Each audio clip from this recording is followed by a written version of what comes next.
Get ready for the Trump 2020 campaign. A large chunk of it is going to be about those filthy homeless people in those liberal cities. Seriously, check this out.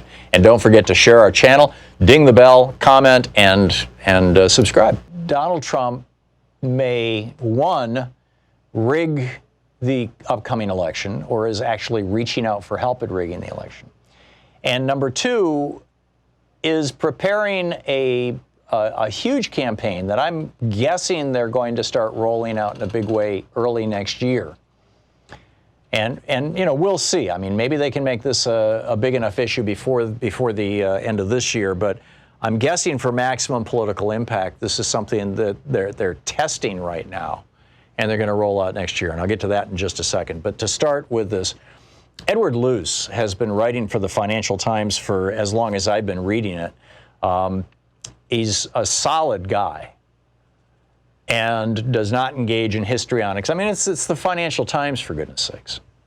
And I've always found Edward Luce's insights fascinating, and he's got a piece in the Financial Times. It went up on the 16th over the weekend. Oh, today. Today is the 16th. I know, maybe this is showing the time I printed it. Yeah, it went up on the 12th. I'm sorry. It went up last week. And it's titled, How Donald Trump Can Manipulate the 2020 Election. Now, again, keep in mind, this is from a voice that is as establishment as you can get. And generally as nonpartisan as you can get. Edward Luce and the Financial Times, they're all about money. You know, the financial, finance. So anyhow, he points out, he starts out by saying Donald Trump, as the saying goes, should be taken literally as well as seriously. And he talks about how Trump is saying that he's going to run for president again in 2024, and he's going to be president in 2026 when we host the World Cup and all this kind of stuff. But then he says, he mentions the Moller Report. And he says the Mueller report, quote, showed that the Trump campaign was willing to take any help the Kremlin could provide. Mr. Mueller also cited 10 instances where Mr. Trump allegedly obstructed justice to try to block his inquiry. Edward Luce goes on to point out Mr. Trump is openly inviting more interference in 2020, whether it comes from Russia, North Korea, or Israel, or another country with an interest in his reelection, is beside the point. He has ensured the burial of a bill to protect America's voting infrastructure, the Secure Elections Act. This is the bill that Mitch McConnell will not allow to come to the floor of the Senate for a vote. It already passed the House. Nancy Pelosi got this legislation passed. Mitch McConnell will not consider it. In July, Edward Luce writes, Mr. Mueller said 2020 foreign election interference was already underway. And then he points out Rudy Giuliani, Trump's personal lawyer, he doesn't work for our government, he's Trump's personal lawyer, is now the subject of a congressional inquiry over claims that Trump is withholding $250 million of U.S. aid to the newly elected pro-Western government of Ukraine, unless or until Ukraine investigates Joe Biden. Joe Biden's son, Hunter, landed a well-paying position on the board of a Ukrainian company while his dad was vice president, and Trump wants to turn this into a scandal. And Edward Luce points out, Trump also wants Mr. Zelensky, that's the new president of Ukraine, to investigate whether Ukraine helped Hillary Clinton in 2016. Now, Luce points out neither claim withstands much scrutiny, but he says, number one, this shows how far Trump will go, and number two, imagine the rewards to a company that helps reelect him. I mean, is this why Trump is being so nice to Russia and Putin? And then he goes on, Trump's scope for domestic shenanigans is even greater. Under the U.S. Constitution, and this is pretty shocking, it is the vice president, in this case Mike Pence, who certifies presidential election results. And he says, if they could manufacture some doubt on, he doesn't say Fox News, but I will, or right-wing hate radio, about, say, the results in Pennsylvania or Michigan, or, pick your state. Whatever the state is that makes whoever the Democratic nominee is as president, then Pence could say, I have some doubts about this. I'm not going to certify the outcome. Well, then it goes to the House of Representatives under the Constitution. And while the Democrats control a majority of the members of the House of Representatives, under the Constitution, when the House of Representatives certifies an election, each state gets one vote. And there are more states controlled by Republicans in the House of Representatives, well, in the United States, than there are states controlled by Democrats. So the Republicans, if they go along with Trump, could simply say, no, we're not going to certify the election. You're still president. This is in the Financial friggin' Times.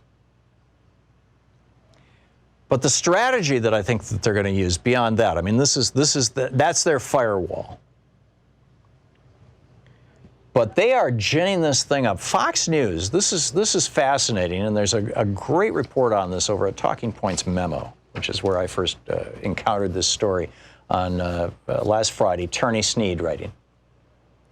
And he points out that according to Media Matters, Fox News has done 53 segments since May about how bad homelessness is in cities that are run by Democrats, specifically San Francisco and Los Angeles, in California, a blue state. Turney Sneed notes the campaign bears similarities to Trump's attacks on immigrants and his smear of cities like Baltimore as being, quote, disgusting rat and rodent-infested mess. So what do we think is coming? I'm of the opinion that, and by the way, we had a caller in the last hour. I mentioned this, that I was going to talk about this in this hour, in the last hour of the program. And a caller, I believe in Seattle, called up and said that the local Sinclair-owned station has done 2 major investigative reports on homelessness in Seattle. Like, oh my God, you know, these liberals who run Seattle are making the situation of homelessness even worse. Really? The author of this piece on Talking Points Memo, Turney Sneed, describing the Fox News coverage of homelessness in California, never mentions the fact that the Trump administration has actually cut housing benefits. And we'll get into how to solve homelessness in a fairly straightforward way. The state of Utah has solved homelessness, 90% drop in homelessness in Utah. I'll tell you how they did that in just a few minutes. But he notes the commentary on Fox News has also included some extremely nasty rhetoric toward homeless people themselves. This is very similar to the way that Fox News covered the migrant caravan coming from Central America. Jesse Waters, he's a co-host of The Five. He described the homeless as, quote, drugged out zombies chasing barefoot babies through piles of garbage, and said that we should bulldoze their community and institutionalize them until they detoxify. Tucker Carlson did a 5-day homelessness in America series back in May, harping about junkies in San Francisco, quote, shooting up in broad daylight and homeless people wielding makeshift knives. So now we've got this feedback loop. Fox News doing 53 segments on this since May, and Donald Trump sending Ben Carson, and maybe Trump himself. I mean, there are reports that Tuesday and Wednesday of this week, Trump is going to Los Angeles and San Francisco specifically to trash liberal-run cities with regard to homelessness.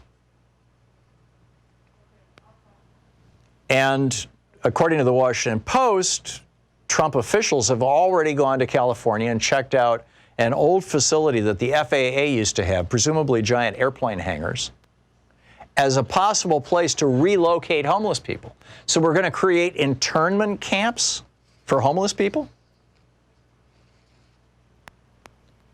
Now, here's where it gets really magic. What Trump is doing is tying homelessness in big cities run by Democrats to the word socialism. And describing blue cities as having tense and horrible, disgusting conditions. These are quotes from Trump that he is testing out in his rallies. If you don't watch Fox News and you don't watch Trump rallies, you probably don't know about this. But I guarantee you, everybody in red state America does.